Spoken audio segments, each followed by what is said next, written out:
And today we're going to talk about the dancing lights in the sky. Do you know what they are? Many years ago, the astronomer Galileo called these dancing lines in the sky Auroras, the colorful displays that occur high latitudes of the hemispheres. Those that take place in the north are known as Aurora Borealis or northern lights, while in the south, Aurora Australis and southern lights. But how does this phenomenon work? It begins are in the sun. When the sun expels a stream of highly energetic particles in space, it's known as the solar wind. The stream of energetic particles is mainly composed of hydrogen and helium ions, which are normally prevented from reaching our planet thanks to the magnetic field. But sometimes the magnetic activity inside the sun is so intense that the part of the solar storms are channeled directly towards the poles, as they are the most intense regions of magnetism on Earth.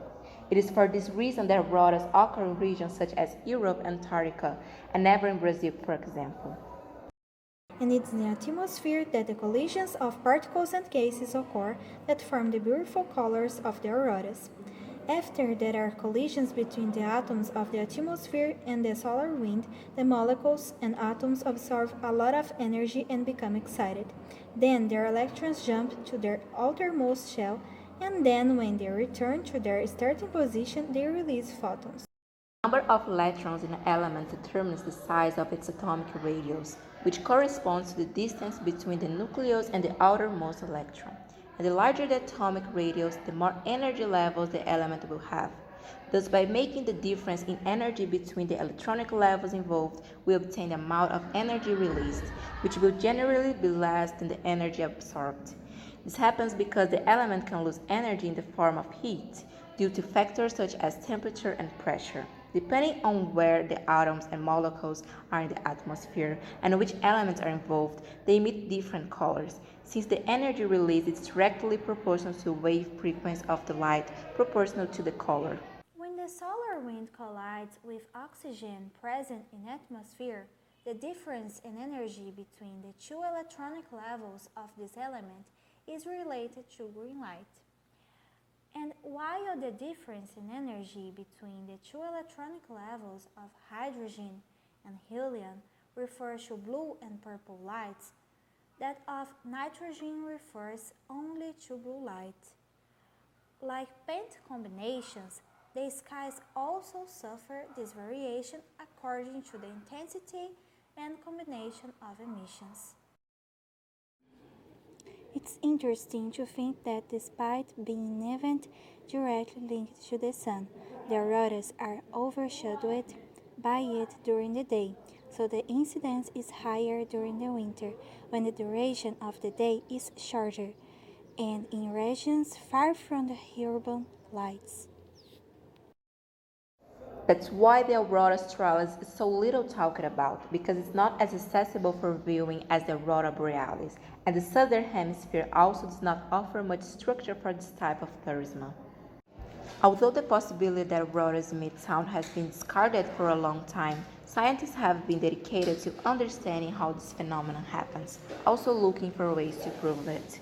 There is an accumulation of electrical charges in the atmospheric barrier called the inversion layer, acting as a lid that traps negative electrical charge below it and positive charge above it. When the solar storm hits the Earth, the cap breaks and the charge is released, generating sounds. The inversion layer is only 70 meters above sea level, much closer to us than the aurora lights themselves, allowing the possibility of hearing the sounds even if they are not so frequent. The interpretation of what we are able to hear from the auroras is based on the concept of sound level, a logarithm scale in decibels that requires that the final result be multiplied by 10. The calculation is based on the intensity of the sound we are considering, measured in watt per square meter, divided by the hearing threshold value, which is the lowest sound intensity perceived by human hearing.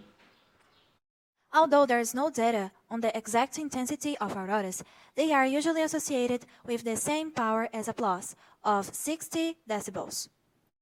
As the threshold value equivalent to 10 to the power of minus 12 watts per square meter, we are able to discover the sound intensity in relation to the tourist on land, considering the value of pi equal to 3. Knowing the formula of this calculation can pass the 10 being multiplied to the opposite side, and it will divide to 60, which is equivalent to 6. When logarithm does not show value for the base, it's understood that it's equal to 10. So the calculation logo represents 10 to the power of 6. So to determine the sound intensity, it is necessary to multiply the 10 to the power of 6 per 10 to the power of minus 12, which is the value of the auditory threshold. Because it's a calculation of power, the base value remains, and only the exponents are calculated. Therefore, the sum of 6 with the minus 12 results in 10 to the power of minus 6 watts per square meter, which is the value of the sound intensity captured by the tourist in relation to the sound of the Aurora Borealis. Wow, auroras are far more extraordinary than these beautiful colored lights, aren't they? That was our video. Thanks for watching. Bye. See you later.